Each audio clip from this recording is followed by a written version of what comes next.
fine. So, do you have any problem in last chapters?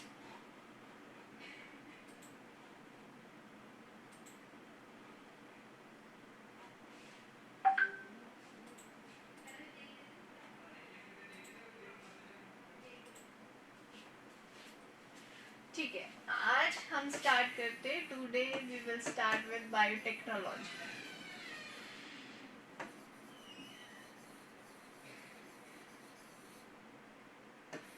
Biotechnology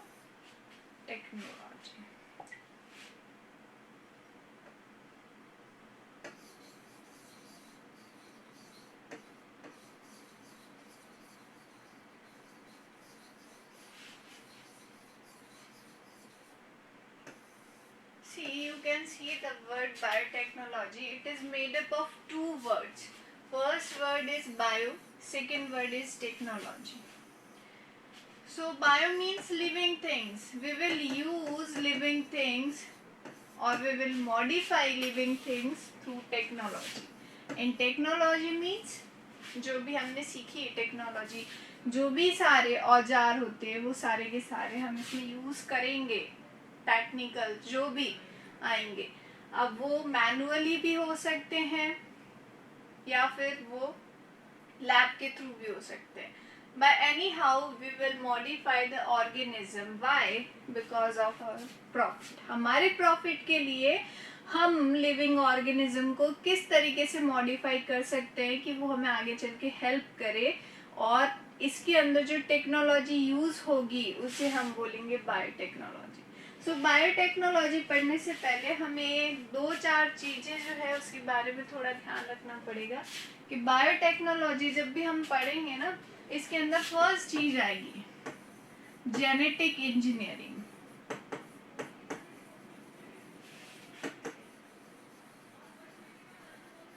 genetic engineering and these are the basics of biotechnology. इनके बिना biotechnology possible ही नहीं होती। What is genetic engineering? Genetics, ये जो genetics शब्द है, word है, ये किससे बिलोंग करता है? हमारा जेनेटिक मटेरियल्स। और जेनेटिक मटेरियल क्या होते हैं? What are the genetic materials? DNA, RNA. Yes, they are DNA, RNA। And engineering में तो आपको पता ही है, कोई काम किसी से करवाना हो तो बोले अरे भाई तू तो इंजीनियर है ना, करके दिखा। मतलब तोड़ मरोड़ के, जिसे हम एक स्टैंडर्ड लैंग्वेज में बोलते हैं by manipulation of DNA and RNA। So genetic engineering is a branch of biotechnology, or we can say it is a branch of science or biology that deals with the manipulation in genetic materials. अब वो manipulations तो हम करते क्या है? Profit के लिए ही, हमें कुछ ना कुछ उससे प्रॉफिट ही लेना है, बट समटाइम्स उसके जो है नेगेटिव इफेक्ट वो भी सामने आने लग जाते हैं। सो दैट्स वाई बायोटेक्नोलॉजी जितना प्रॉफिटेबल है ना, उससे ज़्यादा इसके ड्रॉबैक्स सामने आते हैं। बट हमें ड्रॉबैक्स में तो जाना नहीं है। We will study only and only the profits of biotechnology. Okay, so first rule और प्रिंसिपल ऑफ बायोटेक्नोलॉजी और basic of biotechnology is genetic engineering. Second आएगा स्टेरिलाइजेशन।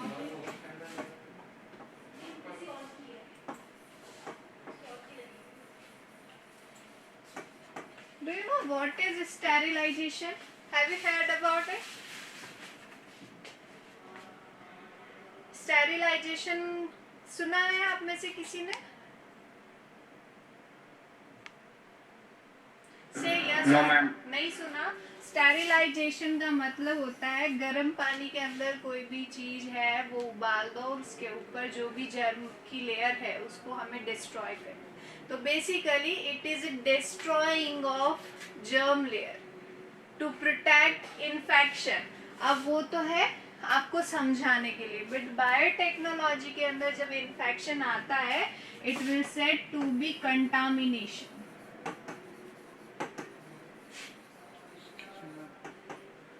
बच्चों को बोलो अगर ऑडियो नहीं आए तो बता देने का, क्योंकि सेल में प्रॉब्लम आ सकती है। if you are not able to hear my audio then please tell me, okay? जब भी नहीं आए आप प्लीज बता देना, ठीक है? से यस और नो, हाँ या ना बोल दिया करो। ओके, सो स्टेरिलाइजेशन क्या है? To remove contamination.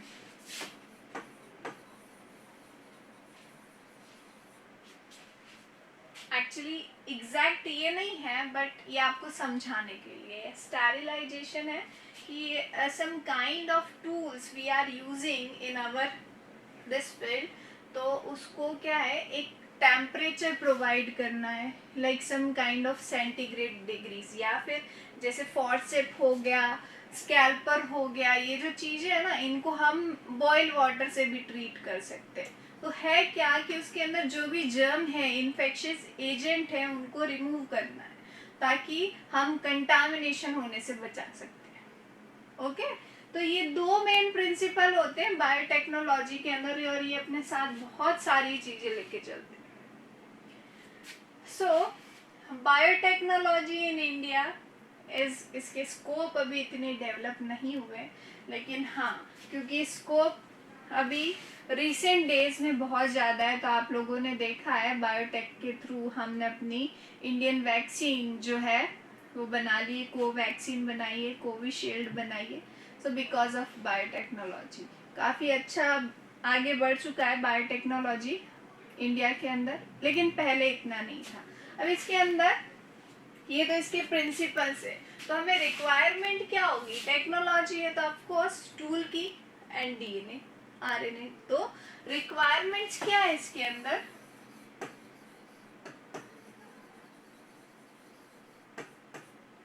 First, genetic material.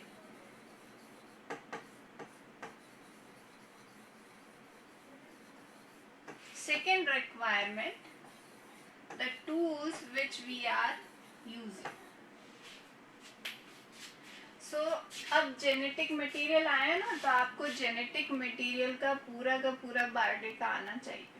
वो क्या है, कहाँ से स्टार्ट होता है, वो कैसे स्टार्ट होगा, ईच एंड एवरीथिंग, उसके अंदर क्या क्या प्रेजेंट होते हैं। जैसे हमने बेस पेयर्स की स्टडी की, टोटल कितने बेस पेयर्स होते हैं डीएनए के अंदर, वो आपको पता होना चाहिए।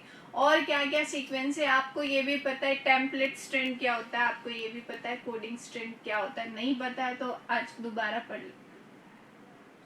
लेंथ ऑफ जेनेटिक मटेरियल क्या है हमारी, क्या है, क्योंकि हम तो अभी इंट्रोड्यूस कर रहे हैं तो इतना नहीं अवेयर हो सकते, लेकिन जो पर्टिकुलर बायोटेक पढ़ेगा उसको उन सारी चीज़ों के बारे में आना चाहिए। तो first of all there is a requirement of genetic material. ये हम हमारा यूज़ करें, हम किसी प्लांट का यूज़ करें, हम किसी बैक्टीरिया का यूज़ करें, वो हम यूज़ करेंगे। दूसरा है टूल्स। तीसरा होता है इसके अंदर वेक्टर, और चौथा होता है होस्ट सेल। अगर we have all the four requirement means we are successful. हमारे पास ये सारा है, हम एक एक्सपेरिमेंट करने के लिए सक्सेसफुल एनवायरनमेंट के अंदर एंट्री ले चुके। इफ वी डोंट हैव, इनमें से कुछ नहीं है तो पॉसिबल नहीं है। अब करना क्या है, what we have to do in biotechnology, सबसे पहले हमने बोला कि there is a requirement of genetic material, GM genetic material क्या है, डीएनए है। ये आपको एक स्ट्रैंड पता है डीएनए का, ब्लर हो रहा है क्या? Yes ma'am. अभी यस मैम। अभी क्लियर है? 1 मिनट रुकना है ना, फिर से ब्लर हो गया।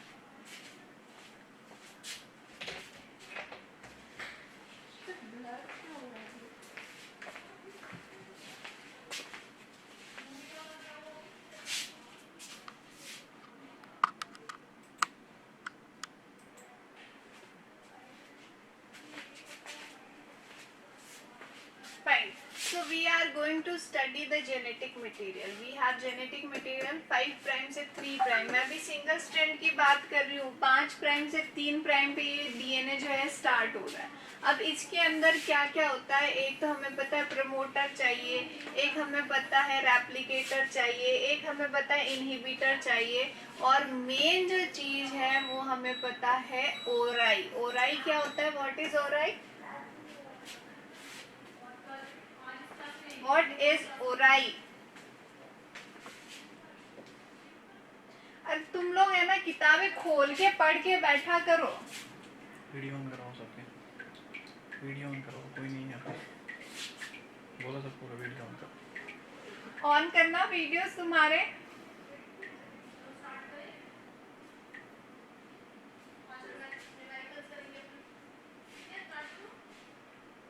कौशिकी कैमरा ऑन करो. सर एक सेकंड. एक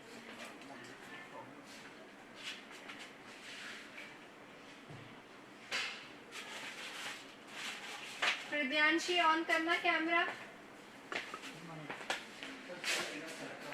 तुषार कैमरा ऑन करो.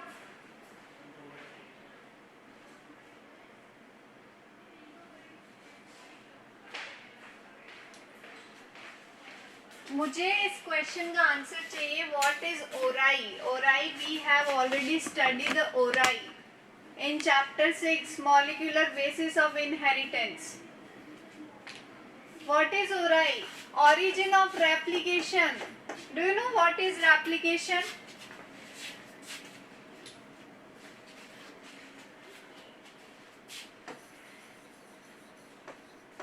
मैं है ना हर क्लास में आप लोगों से पूछ रही हूँ, जो चीज नहीं समझ में आई वो बता दो, पर आप लोगों को प्रॉब्लम ही नहीं आती. माइक चेक करना.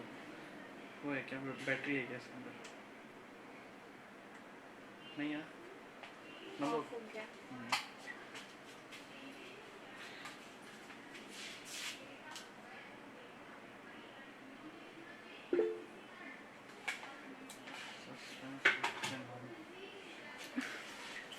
वैसे चली जाएगी. 2 मिनट होल्ड करना ना. माइक की बैटरी नहीं है.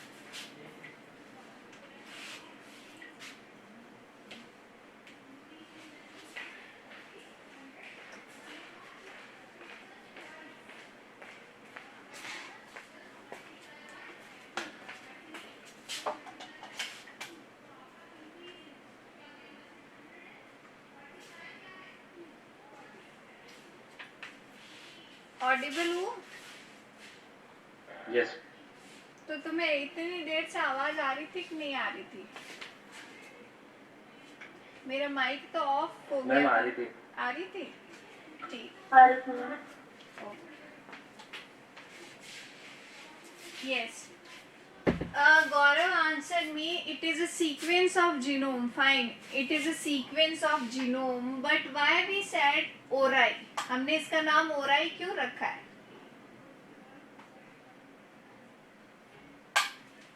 क्यों रखा है बताना.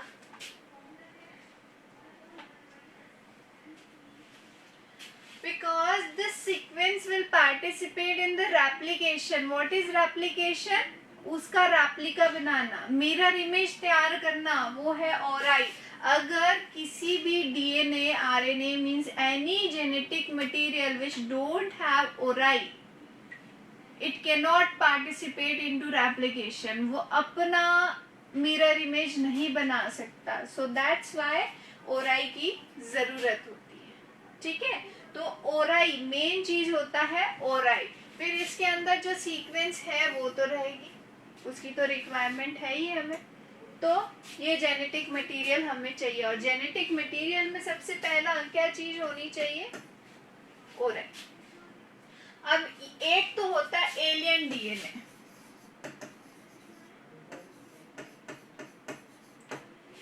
जो हम किसी आउटर सेल से निकाल के लाएंगे. क्यों लाए? क्योंकि उसमें हमें कुछ स्पेसिफिक जो है सीक्वेंस, जो पर्टिकुलर किसी कैरेक्टर को डिफाइन करे, वो हमें पसंद आती है, उसकी रिक्वायरमेंट है, उसकी डिमांड बहुत ज़्यादा है. जैसे जो शुगर केन हमने पढ़ा है वो जूसी बहुत ज़्यादा था. ठीक है। जो साउथ के अंदर जो था सैकेरम बारबाडेंस की ये जो है इसका नाम, इसके अंदर क्या था, it is a very juicy but height में कम था। तो जूसी था, जेनेटिक सीक्वेंस उसकी क्या है, जूसी को रिप्रेजेंट कर रही है, इसलिए हम वो वहां से उसका जीन उठा के लाए जो ज्यादा जूस बनाता है। तो वो एलियन डीएनए हो गया। एक जेनेटिक मटेरियल के अंदर हम पढ़ रहे हैं वेक्टर। वेक्टर भी क्या है, जेनेटिक मटेरियल ही है, but vectors are generally plasmid. इसका भी मैं आपको टाइप पढ़ाऊंगी। प्लाज्मिड है, कॉस्मिड्स है,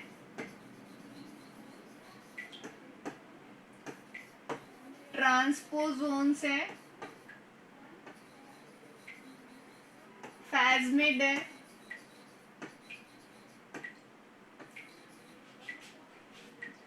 प्लाज्मिड बोलते हैं इसको, ये सब है। मेन हम यूज करेंगे प्लाज्मिड। तो अब प्लाज्मिड है क्या, this is the extra chromosomal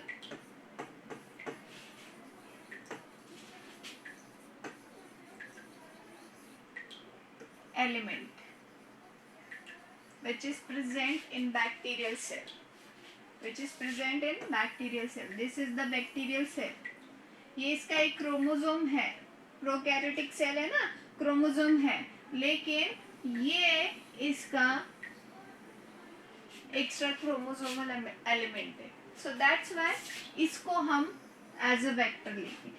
और मैंने आपको क्या कहा कि जेनेटिक मटेरियल हम वही यूज करेंगे जिसके अंदर ओराई होगा, ऑरिजिन ऑफ रेप्लिकेशन, जो अपनी रेप्लिका तैयार कर सके। तो ये जो बैक्टीरिया के अंदर प्लाज्मिड प्रेजेंट होता है ना, इसको रिक्वायरमेंट नहीं होती इस क्रोमोसोम की कि आप मेरे पास आओगे और मेरी जैसी नेक्स्ट प्रोजेनिस डेवलप होगी। इट हैव ऑटोनॉमिक नेचर, ये अपने आप अपनी जैसी कॉपीज बना सकता है। क्यों? Because of ori, origin of replication present है। दैट्स वाई हमने इस प्लाज्मिड को चूज किया है, that's why we choose is plasmid as a vector. है क्या, ये भी जेनेटिक मटेरियल ही है, बट एक्स्ट्रा क्रोमोसोमल एलिमेंट है, तो जेनेटिक मटेरियल ही, तो हमने प्लाज्मिड को चूज किया। एंड अगेन सबसे पहले जो इसको निकाला गया था वो एक बैक्टीरिया था, साल्मोनेला। आप लोगों ने साल्मोनेला की स्पीशीज पढ़ी है? कौन सी डिजीज कॉज करने वाली स्पीशीज पढ़ी है?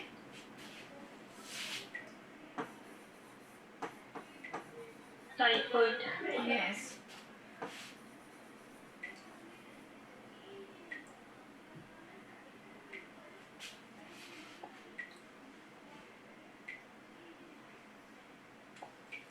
टाइफीमूरिया।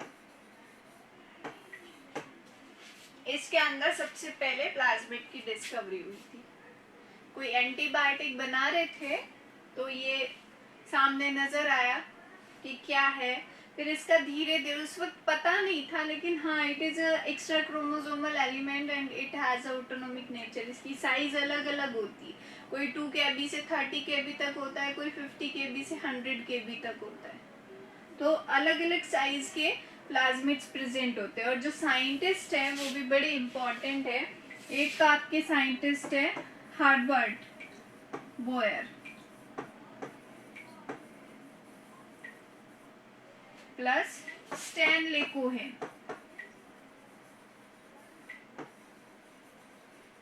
इन दोनों ने मिलके ये प्लाज्मिड के बारे में क्या डिस्कवर किया कि सबसे पहले तो there is extra chromosomal element which is discovered in Salmonella typhimurium and it helps in vectors as a vector. ये बायोटेक्नोलॉजी में एज अ वेक्टर जो है वो वर्क करती है। So is it clear? दोनों टाइप के जेनेटिक मटेरियल हम यूज करेंगे। Third, tools.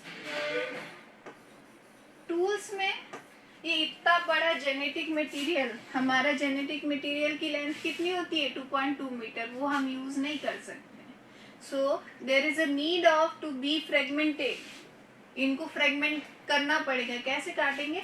आपके पास ये लंबा सा एक थ्रेड है, कैंची से कट लगा दो। सब जेनेटिक मटेरियल को कैसे कट करें? So we have different kind of enzyme. तो मॉलिक्यूलर सीजर के नाम से ये जाना जाता है।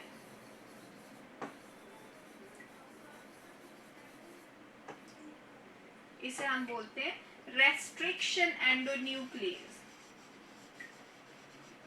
मैम ये वेक्टर में प्लाज्मिड के बाद क्या लिखा है? कौन सा बेटा? कॉस्मेट। ये मैं आपको टाइप लिखाऊंगी, अभी तो हम जनरल इंट्रोडक्शन पढ़ रहे हैं, अभी मत लिखो, बस सिर्फ समझ लो आप। रेस्ट्रिक्शन एंडोन्यूक्लियस, ये एकदम नया है ना, तो अभी सिर्फ समझो इसको, ठीक है। ये मॉलिक्यूलर सीजर हो गई। कौन सा मॉलिक्यूल है भाई? जेनेटिक मॉलिक्यूल है, और उसको हम कट करेंगे। तो समटाइम्स क्या होता है, जब हम डायग्राम बनाते हैं ना, तो यहाँ हम इस तरीके से ये सीजर का डायग्राम बना देते हैं। तो ये डिनोट कर रहा है it is a molecular scissor, और उसका नाम क्या है? Restriction endonuclease enzyme. ये भी टूल है, और लेबोरेटरी के अंदर जितने भी टूल्स है वो सारे इसमें आते हैं। They all belongs to the tools of biotechnology। अगर हम बायोटेक की बात कर रहे हैं तो जितने भी फॉर्सेप हो गया, ये सब काइंड ऑफ एंजाइम्स हो गए, या जो भी हम यूज करेंगे वो सब के सब टूल्स के अंदर आएंगे। लेकिन मेजर टूल हम इसके लिए पढ़ते हैं, और तो बाकी बहुत सारी आएगी, माइक्रोगन प्रोजेक्ट्स आएंगे, और डिफरेंट डिफरेंट जो भी टूल्स आएंगे वो सब हम पढ़ेंगे। चौथा हम कह रहे हैं होस्ट सेल।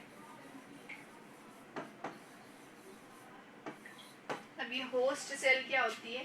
जैसे मलेरिया होता है, कोई भी डिजीज होती है, तो उसके अंदर क्या होता है, वो वेक्टर हमें डिजीज देके गया है, तो हम उसके लिए क्या है? होस्ट है। डिजीज में क्या होता है, वो अपना जेनेटिक मटेरियल हमारे जेनेटिक मटेरियल के साथ जोड़ देता है, और फिर नेक्स्ट उसके रेप्लिकेशंस जो होते हैं तैयार होने लग जाते हैं, रेप्लिकास जो है वो बनने लग जाते हैं। यही प्रोसीजर है। तो होस्ट सेल, तो हमें पर्टिकुलर एक सिंपल सेल की जरूरत होगी जिसमें बहुत ज़्यादा हमें दिमाग नहीं लगाना पड़े। तो सिंप्लिसिटी प्रोकैरियोटिक ऑर्गेनिज्म के अंदर होती है, ताकि उसके अंदर ना तो बहुत ज़्यादा सेल ऑर्गेनेल हो, ना कोई डिस्टर्बिंग एजेंट हो। तो इसके लिए मेजरली हम प्रोकैरियोटिक सेल यूज करते हैं, और वो है आपका ई कोलाई। ज़्यादातर ई कोलाई को ही यूज किया जाता है। तो ये चीजें जो है हम इस चैप्टर में, उससे आगे वाले चैप्टर के अंदर ये लगभग सारी चीजों के बारे में पढ़ेंगे। तो समझ में आया आपको हम क्या क्या यूज करेंगे? वेक्टर मतलब क्या होता है?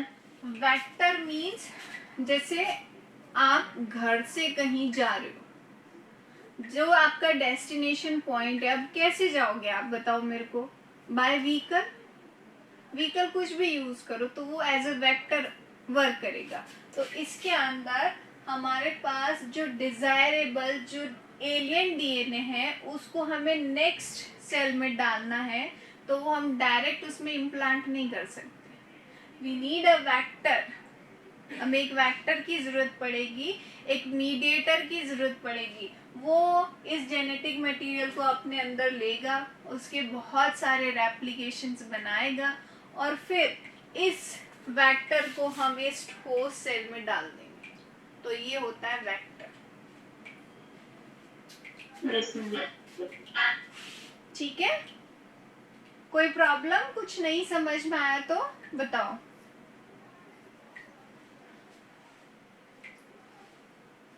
चले आगे फिर।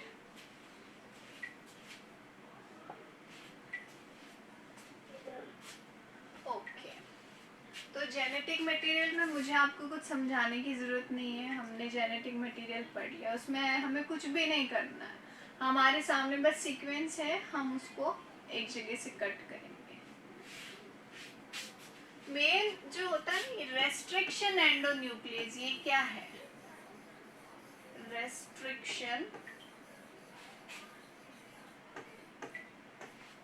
एंडोन्यूक्लियस।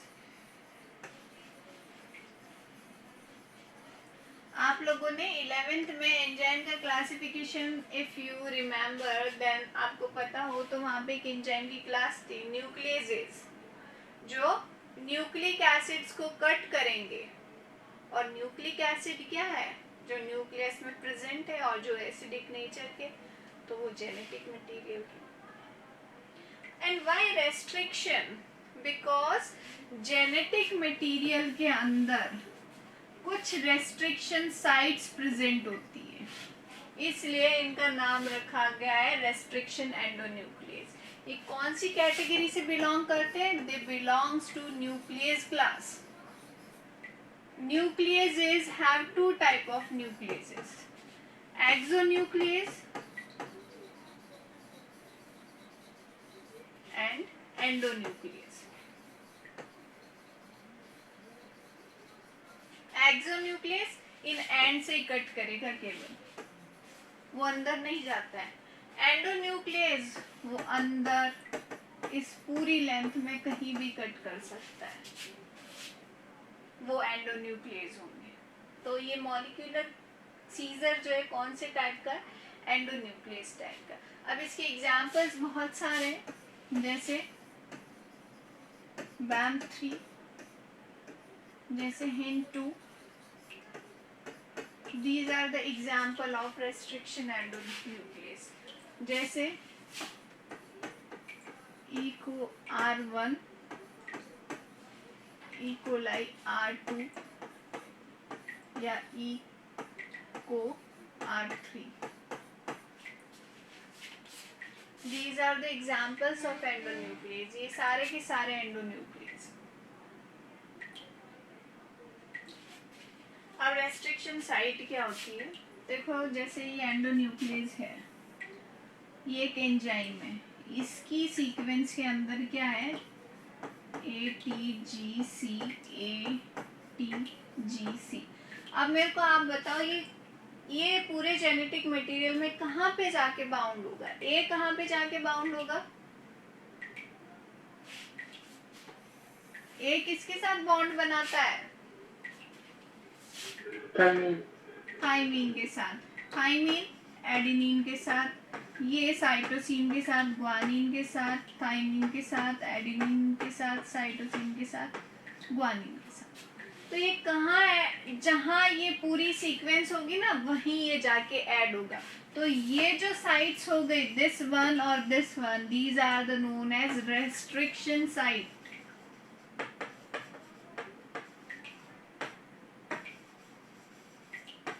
ये हर किसी के पास अटैच नहीं हो सकता, इसकी जो सीक्वेंस है वही सीक्वेंस इसको चाहिए होगी।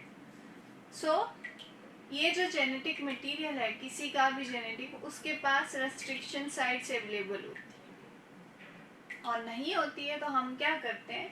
We will use markers. Markers में भी वही है, वो एक छोटे छोटे डीएनए, सैटेलाइट डीएनए के फ्रेगमेंट्स हैं, और वो क्या करते हैं? वहां पे जाके अटैच हो जाएंगे।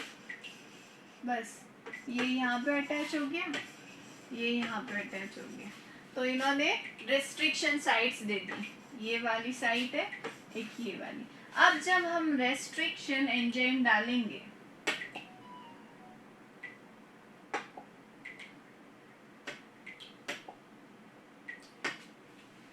कहाँ गया?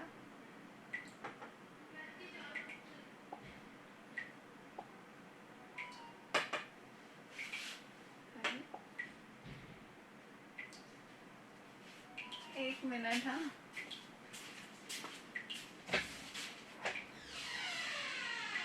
सर मैम कौन है? सर वो स्क्रीन चली गई, कहाँ गई?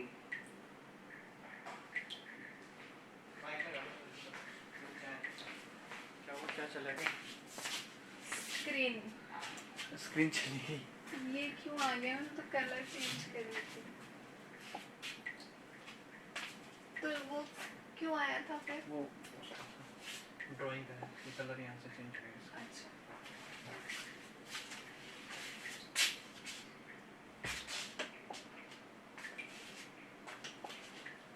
हाँ, तो हम क्या पढ़ रहे थे कि ये मार्कर्स हमने ऐड कर दिए। अब हम रेस्ट्रिक्शन एंडोन्यूक्लियस डालें तो ये रेस्ट्रिक्शन एंडोन्यूक्लियस यहाँ के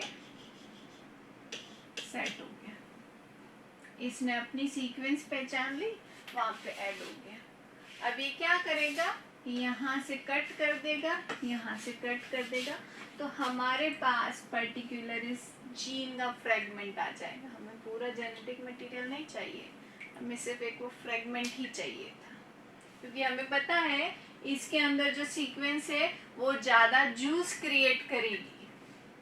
शुगर केन के अंदर it will create more juice, उसको बहुत ज़्यादा जूसी बनाएगी, इसलिए हम ये वाला जीन केरल जाके उठा के ले आए। बस पूरा शुगर केन या पूरा वहाँ वाला क्लाइमेट यहाँ नहीं लाएंगे, हाँ हम वो जीन लेके आ गए। सो ये रेस्ट्रिक्शन एंडोन्यूक्लियस का वर्क होता है। This is the work of restriction endonuclease. Is it clear? क्या किया इसने? Cutting of DNA, cutting of genetic material. So is it clear?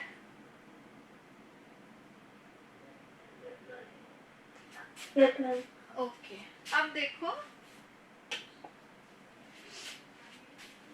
Restriction endonuclease को हम आरई से रिप्रेजेंट करते हैं। इसका जो नेमिंग करने का तरीका होता है वो थोड़ा अलग होता है।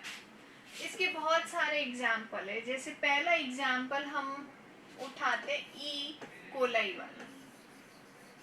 ये क्या है? एंजाइम सी है, न्यूक्लियस लाइज एंजाइम होते हैं जो कट करने के काम आते हैं। ई कोलाई में से हमने रेस्ट्रिक्शन एंडोन्यूक्लियस निकाला है, तो हमने नाम ई नाम रखा है किसका? ईशरेशिया का।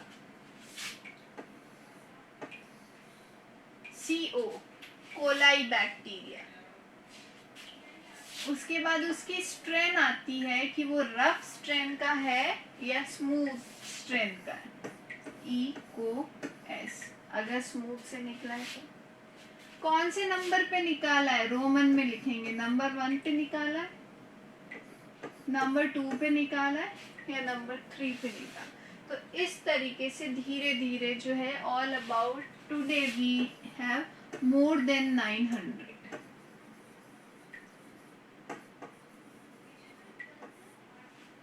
इतने रेस्ट्रिक्शन एंडोन्यूक्लियस अभी हमारे पास है। जो अब ये स्पेसिफिक होते हैं वो आपने देख लिया। सीक्वेंस स्पेसिफिक होंगे, उनको रेस्ट्रिक्शन साइट्स चाहिए होंगी, ये पर्टिकुलर वहीं जाके जो है कट करेंगे। सो दे हैव स्पेसिफिसिटी। एंजाइम, हर एक एंजाइम क्या होता है? सबस्ट्रेट स्पेसिफिक होता है। 11th में पढ़ा था ना, तो ये सबस्ट्रेट स्पेसिफिक है। पर्टिकुलर एक सीक्वेंस चाहिए और वहीं जाके अटैच होगा। अगर ये सपोज करो ये सीक्वेंस आइडेंटिफाई नहीं कर रहा, मेंटल एबिलिटी खो चुका है, तो हम मार्कर्स डाल देंगे। मार्कर्स इसको गाइड कर लेंगे कि यहाँ तेरी सीक्वेंस है, ये यहाँ से स्टार्ट पॉइंट है, यहाँ पे एंड पॉइंट, तो बीच में आकर फिट हो जाएगा और उस फ्रेगमेंट के फॉर्म में डीएनए को दे देगा। ये काम करेगा रेस्ट्रिक्शन एंडोन्यूक्लियस, और इस तरीके से इसका नॉमेनक्लेचर किया जाता है। तो बहुत सारे हैं हमारे पास, हम जो मोस्टली यूज करते हैं उसका नाम पर्टिकुलर नहीं लिखते हैं, but we will use there is restriction endonuclease, क्योंकि हमें ये नहीं पता ना हम किस चीज़ को जो है इंट्रोड्यूस करेंगे या किसको कट करेंगे। अभी हम सिर्फ एक जो है डिज़ायर जीन नाम लेंगे या एलियन डीएनए लेंगे, हमें नहीं पता उसकी सीक्वेंस क्या है। तो that's why we are using only RE, restriction endonuclease. समझ में आ गया रेस्ट्रिक्शन एंडोन्यूक्लियस आप लोगों को? ठीक है, अब मैं ना आप लोगों को टेक्निक्स बता देती हूँ बायोटेक के अंदर हम क्या क्या स्टार्ट करते हैं। क्या अभी कुल मिला के क्या समझ में आया कि ये सारी चीज़ें लेंगे, हम कुछ नई चीज़ बनाएंगे जो अच्छी होगी, जो प्रॉफिट देगी। इतना ही तो समझ में आया, इतने लंबे चौड़े से हाँ बनाएंगे, लेकिन कैसे? हम बार बार कह रहे हैं हमें डीएनए चाहिए, डीएनए कहाँ से लाएंगे वो डीएनए? जैसे मैंने अभी एग्जाम्पल दिया, we need a DNA of sugar cane, Saccharum barbadense का डीएनए हमें निकालना है, तो द वर्ड निकालना। और why we choose Saccharum barbadense? Because उसके पास जूस बनाने की क्वालिटी है। So first is identification.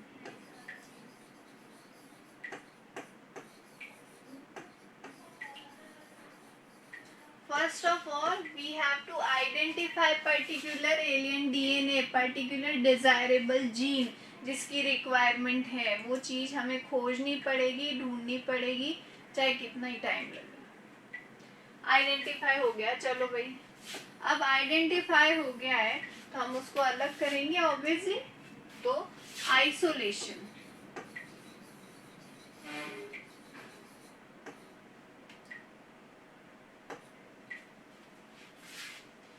Separation word बोलते हैं लेकिन वो अच्छा नहीं लगता।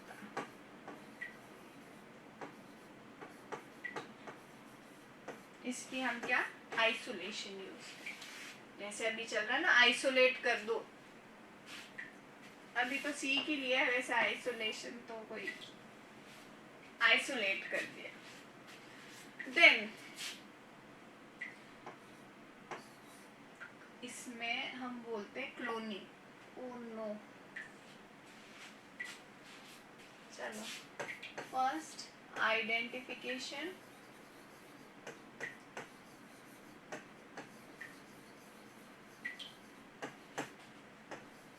सेकेंड आइसोलेशन,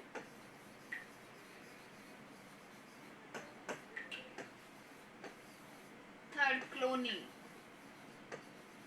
क्लोनिंग के अंदर हम क्या यूज करेंगे, वेक्टर्स। फोर्थ होता है इंसर्शन, हम उस जेनेटिक मटेरियल को इंट्रोड्यूस करवाएंगे जिस सेल के अंदर। अब वो जो हम जूस वाला जीन लेके आए उसको हम किस में डालेंगे, किसी ह्यूमन बीइंग में तो डालने से रहे, किसी एनिमल में या किसी अदर प्लांट में डालेंगे नहीं। ऑब्वियसली हमें वही जूस जहाँ पे जो सैकेरम जूस नहीं देता उसके अंदर ही डालेंगे। तो हम नॉर्थ इंडिया वाले जो शुगर कैन है उसके अंदर वो जीन इंट्रोड्यूस करवाएंगे, तो उसको हम बोलते हैं इंसर्शन। देन अब इसका क्या होता है, इवैल्यूएशन। आप इसकी कंप्लीट जो है वो स्टडी करोगे और सही है, देन कमर्शियलाइजेशन।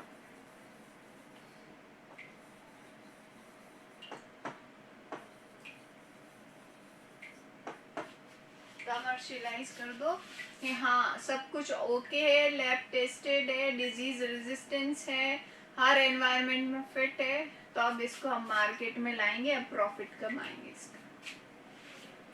तो ये कुछ स्टेप्स है जो हम बायोटेक के अंदर पढ़ेंगे। तो सबसे पहला आइडेंटिफिकेशन, तो अपने आप आइडेंटिफाई करो या फिर जो रिक्वायरमेंट्स आती है हमारे सामने उसके अकॉर्डिंग आइडेंटिफाई करते हैं।